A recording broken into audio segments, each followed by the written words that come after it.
નમસ્કાર, આપ જોઈ રહ્યા છો સ્પાર્ક ટુડે ન્યૂઝ।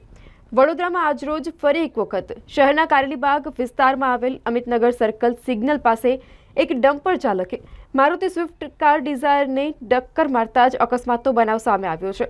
અવારનવાર આ રોડ ઉપર અકસ્માતના જે બનાવ છે તે સામે આવતા હોય છે, ત્યારે ફરી એક વખત આ જ રોડ ઉપર અમિતનગર સર્કલ સિગ્નલ પાસે એક ડમ્પર ચાલકે એક મારુતિ સ્વિફ્ટ ડિઝાયર કારને ટક્કર મારી હતી। જો કે સદનસીબે કોઈ જાનહાનિ થવા પામી નથી, પરંતુ ગાડી જે હતી તેને નુકસાન થવા પામ્યું છે। દાદા, શું નામ છે આપનું? હરીશભાઈ, હવે આ બનાવ ક્યાં બન્યો અને કેવી રીતના બન્યો? લાઈટ બંધ હતી, ચાલુ થઈ લાઈટો જેવી, અને હું તો જતો હતો, શાંતિ નીકળ્યો આગળ, પાછળવાળા ટ્રક આવીને અંદર અડાડી દીધી સીધી।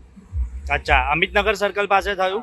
સર્કલ સિગ્નલ પર તમે ઊભા હતા અને સિગ્નલ ચાલુ થયું? હા, એટલે નીકળ્યા આપણે જવા માટે, જતા હતા તો આવીને સીધી અડાડી દીધી। ડમ્પરે અથાડી છે।